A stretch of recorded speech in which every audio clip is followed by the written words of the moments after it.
210,000 US dollars. This is what this young lady makes at the ripe age of 25. Wagwan future millionaires, welcome back to the channel. My name is Demetress Fairman, and today we're going to do another reaction video. So last week's video was well accepted, and I'm glad you guys appreciated the content that I'm trying to show to you, that you don't have to do the regular 9 to 5 or the regular college degree to get the job that pays a lot of money. And yes, while these jobs aren't in Jamaica, you can easily get the skills from here, hone your skills, be great at your skills, and transfer them across the borders of the country. So the video that I'm going to react to is titled Living on 210K a year in NYC, Millennial Money. Alright, so headphones ready, let's jump into the video. Or as my little sister loves say, let's jump into the video.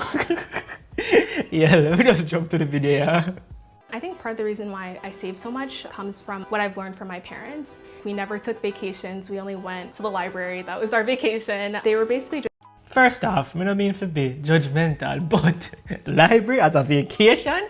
Like if you don't need any more shine in life, you're going to be successful. You go to vacations in a library. The amount of time I go to library since I started school, like from primary school to college to university, I mean, like what, 10 times in total? But to each his own. I guess it's a learning experience, a learning travel. Just very frugal, and that carried on to me. I try to be pretty frugal. 210,000 USD per year. Almost 30, well, not almost, that's about 31 million Jamaican dollars. Yo, these figures are just so much to fathom. Like, imagine having that in Jamaica. You know how much real estate property you could have buy? You know how much stocks you could buy? You know how much business you could have opened? Like, work this job for 5 years? I think you could retire in Jamaica if you work this job for 5 years, if you invest smartly.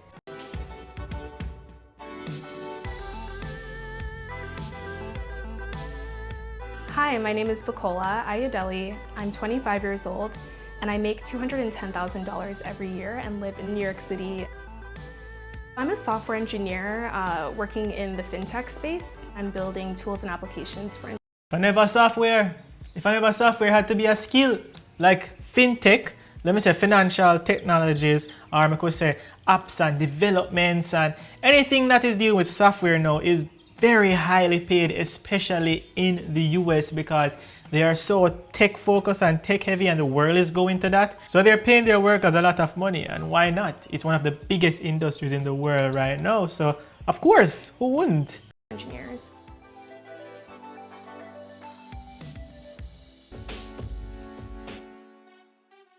So I'm actually obsessed with tracking things. Like, I track my calories, I track my workouts, and I also track my money. I believe in this philosophy of what doesn't get measured doesn't get managed. So I make sure I'm tracking my money. So this is very good. For a budget of $11,000, you're saving $7,000. That's more than half. So she's already saving more than 50%, which is great. Her rent is around $1,400. That's almost 200,000 Jamaican dollars. And it says down here at the bottom that she splits it with her roommates. So she's paying roughly $700, and she's paying less rent than most Jamaicans are paying in New Kingston. Then she has donations at $800 per month. Right at the bottom it says family support. So I guess she's very family centric, so she give them $800 every month. Not bad. If you make good money, why not give back to the family? 625. She really traveling a lot, or she really work out one of them really expensive gym where you get massage and pampered and reflexology and all them things. Food 300, that not bad, about 40,000 Jamaican dollars. That's very good for the month. Like if she's spending that amount on food in New York, in America, where you can just order food like this, she's doing very good. Beauty and clothes 300, she made the money here. Subscriptions 133, a lot of Netflix, a lot of Hulu. Actually, subscribe to everybody. Then utilities 123, that's about 18,000 Jamaican. She's paying very good on her utilities. Maybe that cover TV, internet, water, light. That's good. Gas, that's good. Like 18,000 a month in New York, that's very good. Every single month. And how I track my money is I use YNAB, and I also use Personal Capital. I also have spreadsheets for my long-term goals, so I just make sure that every single month. Nice, nice. So that $7,000 is broken down into her brokerage account. So I guess she's actually investing $4,000 out of that 7,000. Then she have 2,000 maybe in a high yield interest savings account. So when they talk about high yield savings account, they generally mean like 2 or more percent. So that's good on your savings account. And you have the 401k. We talk about that last video where it's almost like a pension scheme where the employer matches the amount that you are contributing. I'm allocating a little bit of money to hit those long-term goals.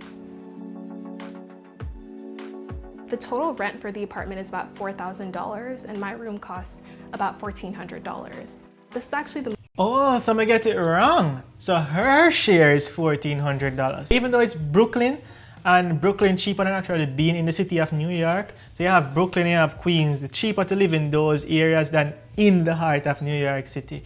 Yeah, I know this because when I was going to work and travel, the first work and travel I went in was New York City. So I kind of experienced the different boroughs then. most I've ever spent on rent, and I was a little mad to spend this much on rent, but the area is really nice and it's even closer to work, so I kind of save time in my commute.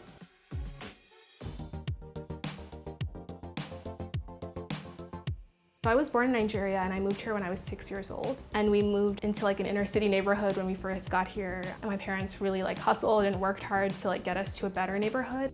Growing up, my parents really valued education, and they really pushed my sister and I to pursue very traditional career path. In our house, we had a saying that you could either be a doctor, a lawyer, or a disgrace. Yo! So it's an African thing, we get it from Africa. Our parents get it from Africa because in Jamaica, if you don't go to school or if you don't push out and get no good grades, you always get some whole heap of cussing. Like my parents know, my father's a farmer. And usually when they're lazy and hard in schoolwork, them say, you can't tell them to do no schoolwork, because some ants down in the field, big like your head. If they bite you, then take out a chunk of your foot. So every day was the same thing I say, but I learn to go file my shit if you not file a pencil. So yeah man, we get that a lot. So we get it from them, it's in our ancestral blood. I actually majored in political science in college with the hopes of becoming a lawyer, but after working in a law-related field, I realized that this was not for me. So I looked back at classes in college that I really liked, and one of the classes I really loved in college were my computer science classes. I decided to quit my job and do a sabbatical. During my time doing a sabbatical, I joined the Recurse Center. The Recurse Center is sort of like an engineering retreat where you can learn how to program and just sort of build new projects. It was totally free and it took 3 months, and then after that, 3 months later, I got a job. You legit hear that? Basically, she spent all her time going to school to do political science. It wasn't something that she loved, but then if she decided to do that engineering course of programming, it was free. So she didn't have to spend that university money. I'm sure maybe she paid it back right now already, and in student loans, maybe she paid it back, but imagine that you just learn something for 3 months, you do a crash course on it, or some people they call it a coding boot camp. Generally, you pay less than going to university, or it's generally free. Another way you can do it also is to go on platforms, YouTube, Code Academy, or Code School, where you can just pay $200 a year. That's the most that I've seen on Code Academy, $200 a year, and you learn how to code anything. So yeah, you don't really need to go to school to do things like this, I got so many rejections left and right, and I just had to learn to just be a little bit more persistent and to keep pushing. We're getting our account balance, and then we're just returning self.accounts. So it's just easy. It can be kind of a little isolating to be the only Black woman, but I really just try to connect with other Black women and people of color in the software engineering space. I've been stopped a bunch of times from entering my job because they thought I just didn't work in the building. It's just crazy that things like that happen. Yeah, that's very bad. That's very bad though. We need to stop this. Not because we see somebody, we can't just judge a book by its cover, and we just can't. Why we can't see past color, yo? As humans, why we just like to point out differences? We just want to have somebody that's different from us, and then if they're different, then we feel like we're superior. Why we stay so as humans? I don't know. We really need a reset button for just reset, wipe that slate, and start over. In software engineering is a really great career path. You get to work on really amazing projects, and you can earn a really good living doing this. Print, get that bag, sis.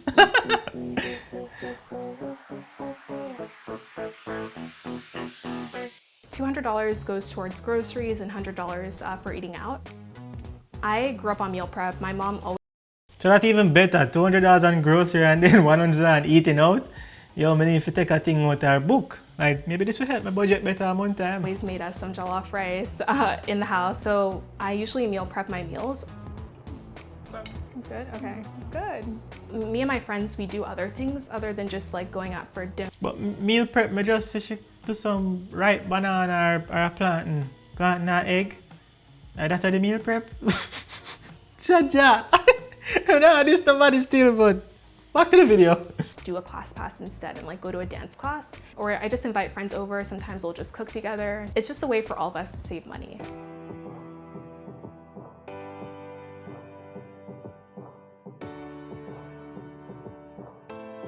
I only left school with about $7,000 in student loans was because of two factors. The first factor was the fact that I got needs-based financial aid from my college, so that my tuition and room and board, half of it was paid and covered for by my school. The other half was covered for by my parents, and they gave me probably one. So you see that not even better. She done school virtually with no loads over her head, just $7,000, where she practically can pay for in 2 months.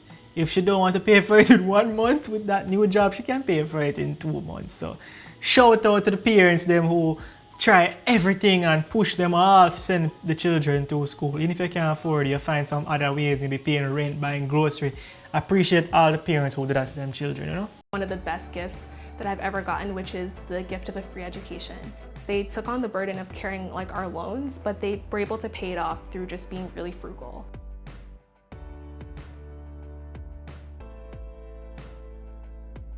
My parents just always donated like 10% of their salary. They see that as like a gift to God. So they've really encouraged me to do the same thing. So see, I'm telling about the tithing thing. It come into play right now. I know, I'm a church man too, you know.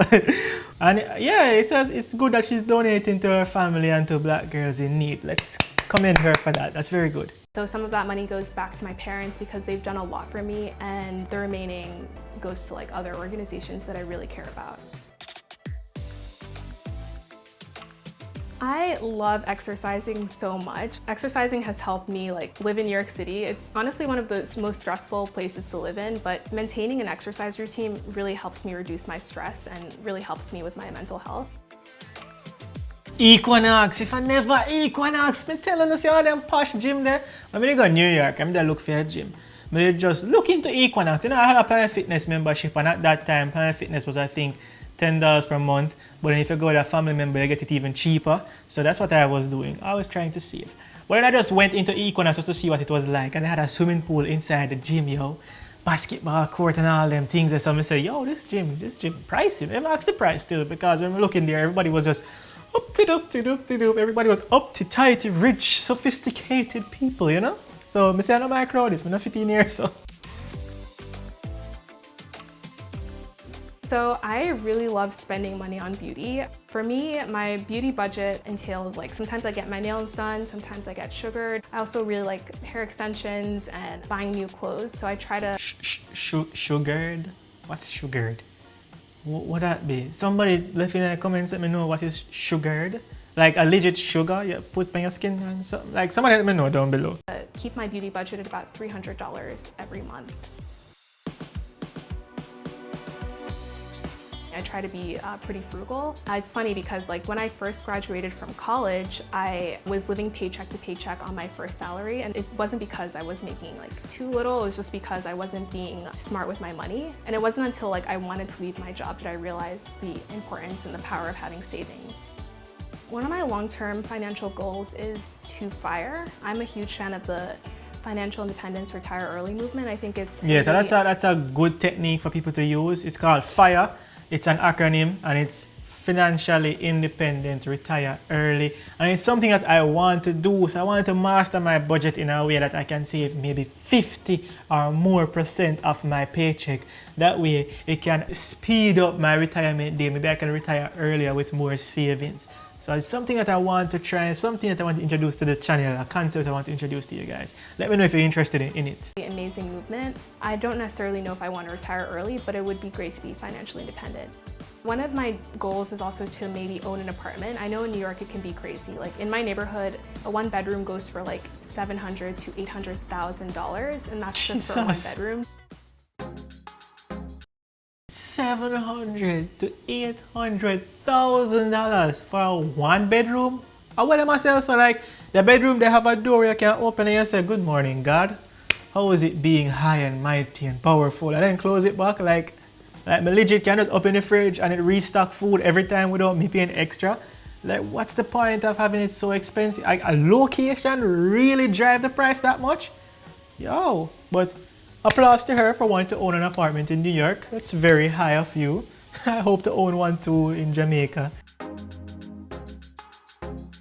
Something that I'm really passionate about is my YouTube channel called The Come Up. It's sort of a channel that I created to sort of No matter how much money I make, everybody wants to do this YouTube thing. And it makes sense. It's a medium to express yourself, and it's also a medium in which you can share your experiences with people who necessarily don't know where to begin, people who like the same things as you, and they just want somebody who's actually done it, and they just want a guide, you know? Like, to me, YouTube is a platform that you can use to substitute for a mentor, because to go out there and find a mentor, sometimes it's hard, but it's easier to just go online, find somebody that's doing something that you want to do, and try to follow in their footsteps. So I like YouTube. It's almost like a teaching platform. give people the resources I didn't have when I was starting this journey.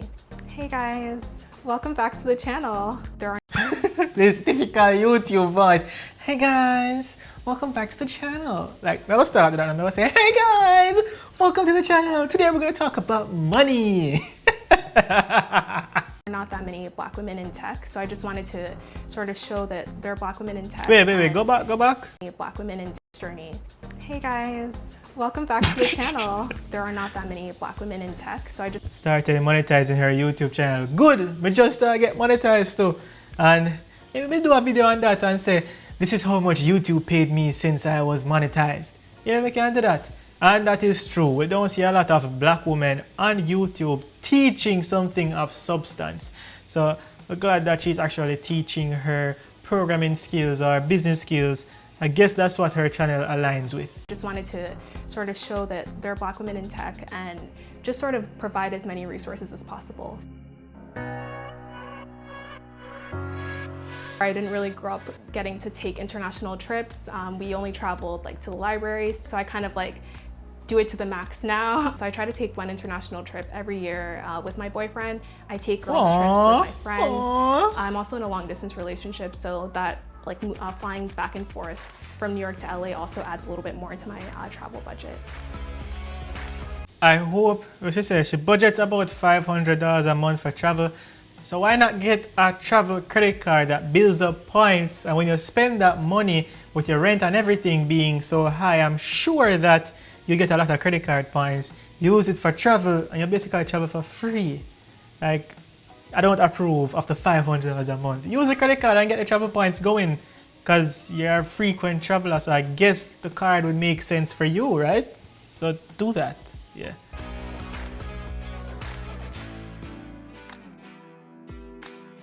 Basically all of my family is in Nigeria, like all of my family except for like one of my uncles and my sister, my mom, my dad. And the opportunities I have here are significantly more than the opportunities that my cousins have. So that's something that I always remember when I'm feeling like down, is how lucky I am to be here and how many opportunities I have here than I having like in Nigeria.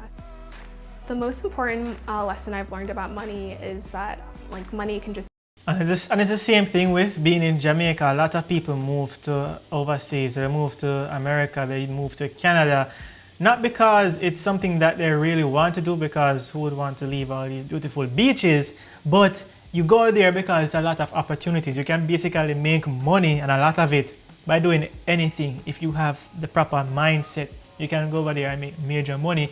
As you say, opportunities are boundless. So I guess that's why most people want to migrate. I'm sure that she didn't want to do it because, as you say, all of her family is living back at Nigeria. She'd preferably want to be with her family, but you have to make some sacrifices to make that bread. just give you a lot of opportunities, a lot of options. Like in New York City, you're just constantly surrounded by like people who are extremely wealthy, but also people who are extremely poor.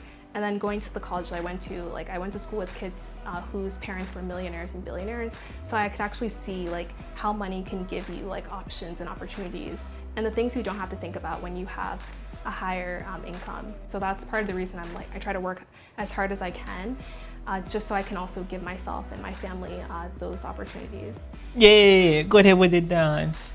So yeah, I like this video. I like the fact that she is black and it shows you a different side of the spectrum.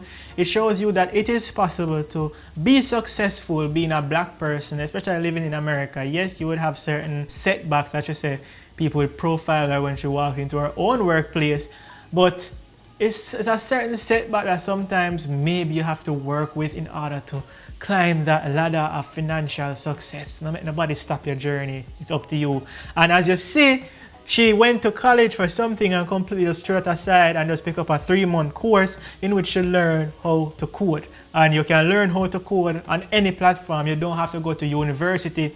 Just use that time to learn. Take a 1 year and learn as much. Completely focus on that skill so you can become a programmer. But if you want to see how this man makes 230,000 US dollars a year by climbing light poles, then just watch this video.